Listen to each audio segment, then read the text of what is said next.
What is Strike Force? So Strike Force levels, this is the introduction of non-linearity to the campaign. You're going to get these strike options for these Strike Force levels when you're taking on your campaign. You'll have a choice of these levels. These are the proxy wars that are occurring in the year 2025. You and your Black Ops team, you'll have a choice of which one of these levels you want to go on. In this case, we've chosen Singapore. We're going into Singapore with this Black Ops level. Now, the thing about Strike Force levels is they are entirely new game design. Right now, what you've seen him just do, the player just do here, is he's gone into Overwatch mode. He's looking at it from a strategic vantage point, and he's setting up his markers here. He wants his squad to go here. He can see in red there, you can see the enemy, and you can see what's going on. He needs to secure these 3 positions.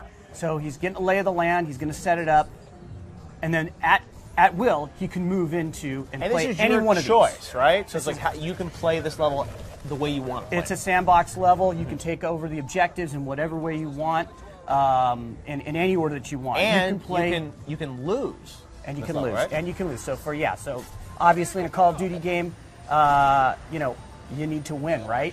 Not anymore. In this case with Strike Force levels, if you lose, we'll take account of that in the story, and the story will progress. Now, of course, if you want to go back and play, which I know you're a completionist and you'll probably want to go and do that, all of course. achievements. But the story will progress forward, and it'll take note of how you performed in these levels, and the story will progress. So one of the things about these levels is you can play any one of the people on your Black Ops squad, and you can take over any of the machinery and the equipment on the battlefield that you go in with. So in this case, what will happen is you'll start to bring in reinforcements. He's obviously trying to take this position here, and his team is battling. He's going into Overwatch mode here.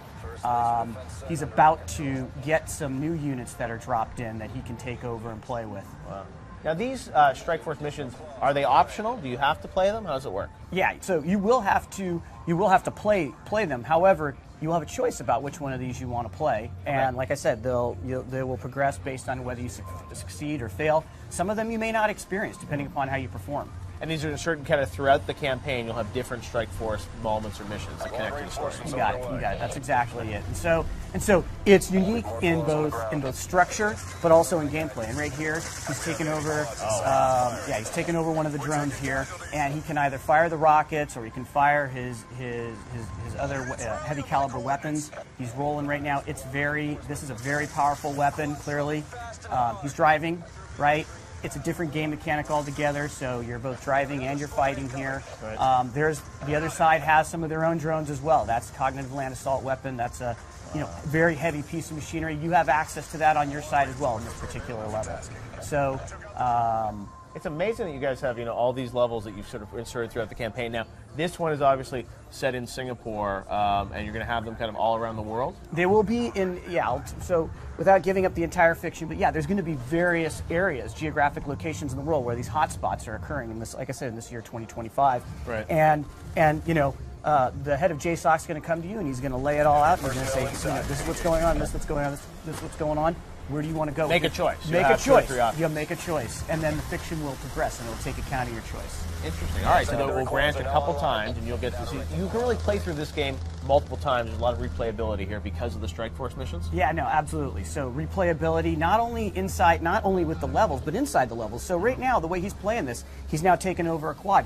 He's choosing to play this level in a particular way. So he's flying through this level with the quad, which is just a lot of fun. You can see that he's... So this quad gameplay, is that gameplay that we'll see in the single-player campaign as well, or are you reserving that for Strike Force? So there is quad gameplay in the campaign. What we've showed you is actually it being used as squad backup. Right. Okay. So different mechanic altogether. There's a quad right there. Right now you're flying it and you're fighting it. In the campaign in Los Angeles that we showed you guys yesterday, that's squad backup for you. So it's a different gameplay mechanic. So we're able to use the new technology of warfare in the year 2025 in completely different ways depending upon the context here.